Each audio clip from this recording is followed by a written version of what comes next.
ഇന്നത്തെ കാലത്ത് ഇതൊക്കെ കുടിക്കണം എന്ന് പറഞ്ഞാൽ മക്കളൊന്നും കൂട്ടാക്കില്ല. കാരണം ഇന്നത്തെ പിള്ളേർക്ക് ഇതിനെക്കുറിച്ചിട്ടൊന്നും അറിയില്ല. ഇതൊക്കെ പണ്ടുള്ളവർ പറഞ്ഞു തന്നിട്ടുണ്ടായിരുന്ന ഓരോ ഔഷധങ്ങളാണ് കേട്ടോ മക്കളെ. അപ്പോൾ ഇത് എന്താണെന്ന് വെച്ചാൽ ഇത് നിർബന്ധമായിട്ട് നമ്മൾ മക്കളെ കൊണ്ട് കഴിപ്പിക്കേണ്ടതൊക്കെ തന്നെയാണ്. എന്താണെന്ന് വെച്ചാൽ ഇതിന് അത്രയും ഗുണങ്ങളുണ്ട്. അത് ഓരോ സമയത്താണ് നമ്മളിതൊക്കെ ചെയ്യുക. എല്ലാ ദിവസവും നമ്മളിതൊന്നും ചെയ്യാറില്ല. ഈ കർക്കിടക മാസ സമയത്തും അതുപോലെ നമ്മളെ മക്കൾ ഇങ്ങനെ വലിയ കുട്ടികളാവുന്ന ടൈമിലൊക്കെ ഒരു 7 ദിവസം അല്ലെങ്കിൽ ഒരു 3 ദിവസമൊക്കെ കൊടുക്കണ ഒരു ഐറ്റമാണ് കേട്ടോ.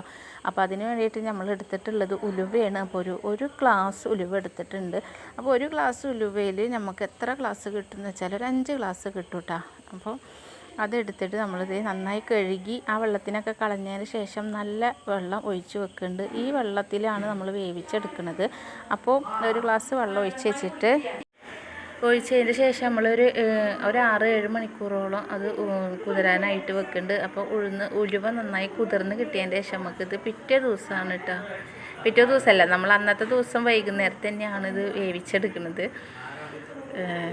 അപ്പോൾ രാവിലേക്ക് കുടിക്കുകയാണെന്നുണ്ടെങ്കിൽ രാത്രിക്ക് നമുക്കിത് വേവിച്ചെടുക്കാം.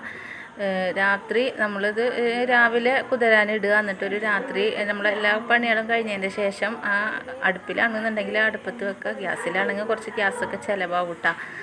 കാരണം ഇത് വെന്ത് കിട്ടാൻ ടൈം എടുക്കും, 1 മണിക്കൂറോളമൊക്കെ ആകും. അപ്പോൾ ഞാനിപ്പോൾ ഗ്യാസിലാണ് വെച്ചിട്ടുണ്ടായിരുന്നത്.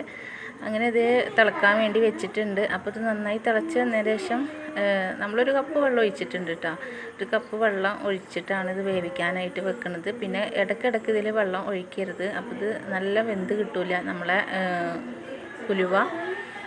അപ്പോൾ അത് വെള്ളമൊക്കെ ഒന്ന് വറ്റിക്കണം കേട്ടോ, വറ്റിക്കണം. അപ്പോൾ എടുത്ത് നോക്കുമ്പോൾ പാകത്തിന് വെന്തിട്ടുണ്ടായിരുന്നു.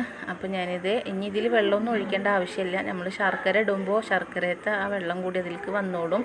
ഒരുപാട് വെള്ളം ഒഴിക്കാനൊന്നും വേണ്ട. അതിൻ്റെ സത്ത് കിട്ടണം എന്ന് പറഞ്ഞാൽ അധികം വെള്ളം ഇല്ലാണ്ട് തന്നെ നമുക്കിത് കിട്ടണം.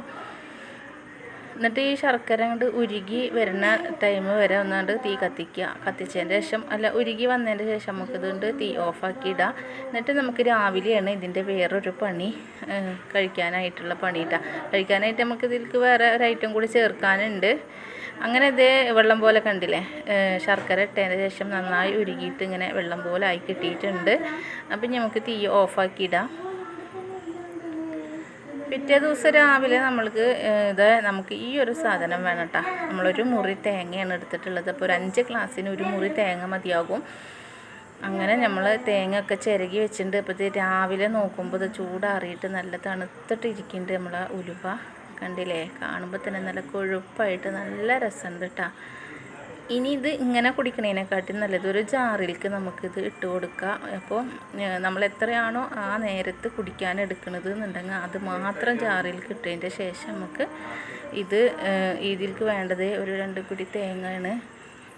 അപ്പോൾ നമ്മൾ തേങ്ങ ഇട്ടതിൻ്റെ ശേഷം അങ്ങോട്ട് കറക്കി എടുത്താൽ മാത്രം മതിയാകും. ഒരുപാട് നേരം ഒന്നും അരക്കേണ്ട ആവശ്യമില്ല കേട്ടോ. അപ്പോൾ ഇത് അരച്ച് വന്നത് ഇങ്ങനെ ഗ്ലാസ്സിൽ ഒഴിച്ചിട്ട് ഇതൊരൊറ്റ ഗ്ലാസ് കുടിച്ചാൽ മതി മക്കളെ. നല്ല ഹെൽത്തി ആയിട്ടുള്ള ഒരു ഐറ്റമാണ്. അപ്പോൾ കർക്കിടക മാസം ആയാലും നമ്മൾ മക്കൾ വലിയ കുട്ടികളാവുന്ന ടൈമിലൊക്കെ പെൺകുട്ടികൾക്ക് കേട്ടോ നിർബന്ധമായിട്ട് ഇതൊക്കെ ഒരു 3 ദിവസം അല്ലെങ്കിൽ 7 ദിവസമൊക്കെ അങ്ങോട്ട് കൊടുത്തോളേ. നമ്മളെ വീഡിയോ എത്രയൊക്കെ തന്നെയുള്ള ഇഷ്ടമായ സബ്സ്ക്രൈബ് ചെയ്യാൻ മറക്കരുത് കേട്ടോ.